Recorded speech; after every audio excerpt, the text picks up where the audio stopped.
In this video, you're going to learn how to use default parameter values in ES6 functions. So first, let's go back to ES5 and see how we managed to use default parameters. So we're going to create a function, increment, which takes a couple of parameters x and y, and it's going to return x plus y if y is available or provided. Now if y is not provided, we're going to assign the value 1 to y. Alright, so we're going to return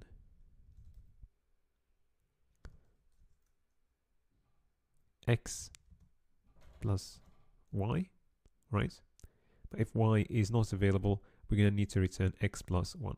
So we're going to check if y is undefined. So if that's the case, we're going to return x plus 1. Otherwise, we're going to return x plus y, like this. Alright, so now if you try increment of 5, that's going to return 6. Y is not available, so you're going to use the value 1. If you try increment of 5 and 3, then you're going to get the sum of 5 and 3. Alright, so that's how we used to do this in ES5. So that looks a little bit laborious, right? Now in ES6, things are a lot easier. Now what you can do, so let's create a function, increment 2. You can use a function declaration if you like. So now we're going to use an arrow function, and we're going to place the parameters inside the parentheses, right? And we are returning x plus y. But if y is not available, we're going to use a default value, and you can set that default value right here. Alright, so what we're saying here, we're going to return x plus y, and if y is not provided, then we're going to set it to 1. Right, so now if you try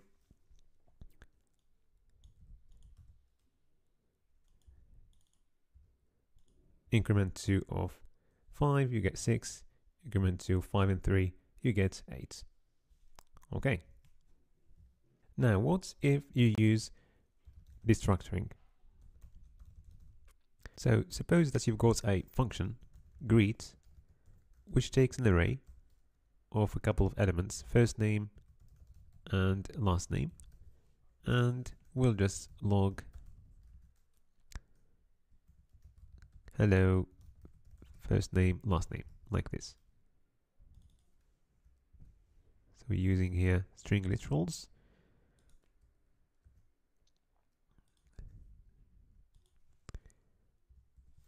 So let's try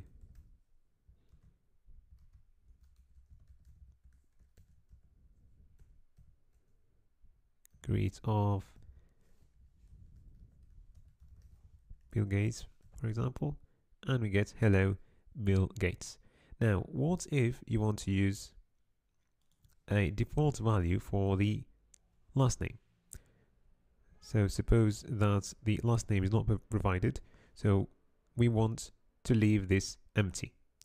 All right, so we're just going to set that to an empty string. So if we don't provide the second element inside the array, we just get hello Bill.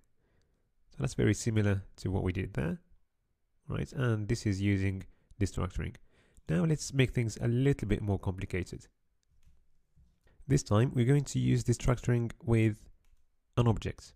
So let's define a function add-up.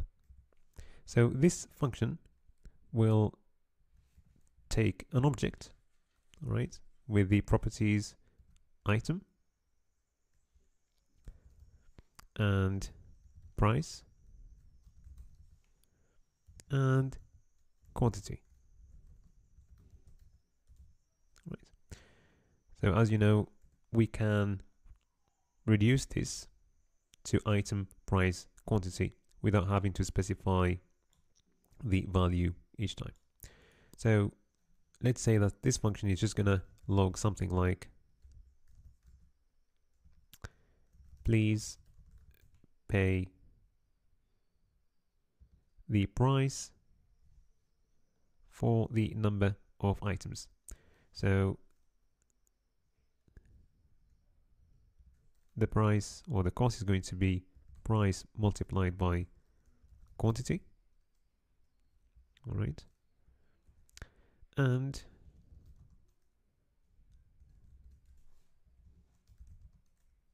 we're going to have the number of items, which is the quantity, and then the item name, which is going to be item. All right, so now let's try this function with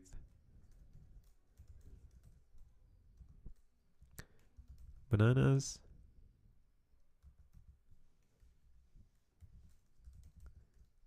and let's say that the price is 5 and quantity 5. Well, let's just say the price is 1 and let's see what we get.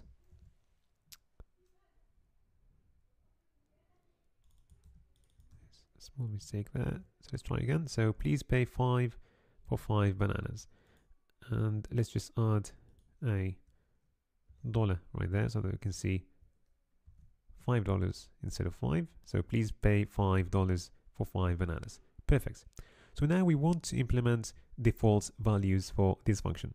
So if the item is not provided, we want to use a default value, bananas, for example. Right? So that's how you set the default value inside the object. And the same thing happens with the price. So if it's not provided, you just set that to 0, and the quantity as well, you set it to 0. So now let's try again, and this time we will provide an empty object like this, and let's see what happens.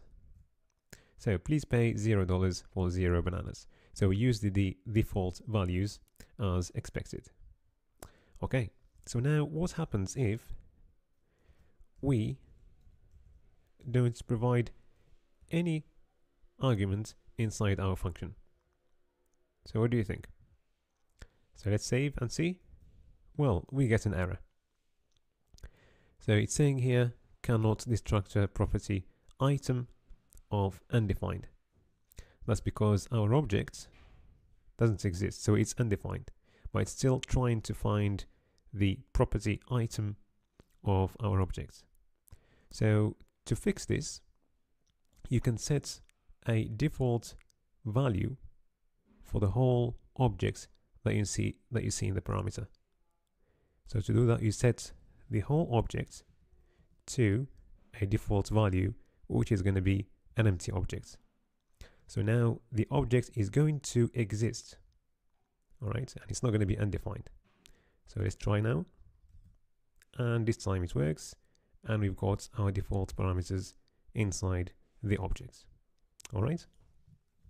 Now let's simplify the syntax of our object, which is used in the parameter, since the names of the properties are the same as the variables we're using there. So we can just delete these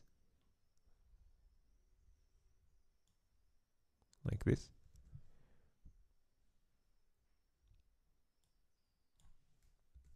All right. So now let's save and make sure that it's still working. Perfect.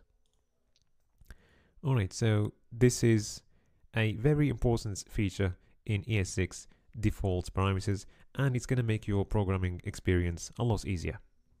So in the next video, we're going to move to REST parameters.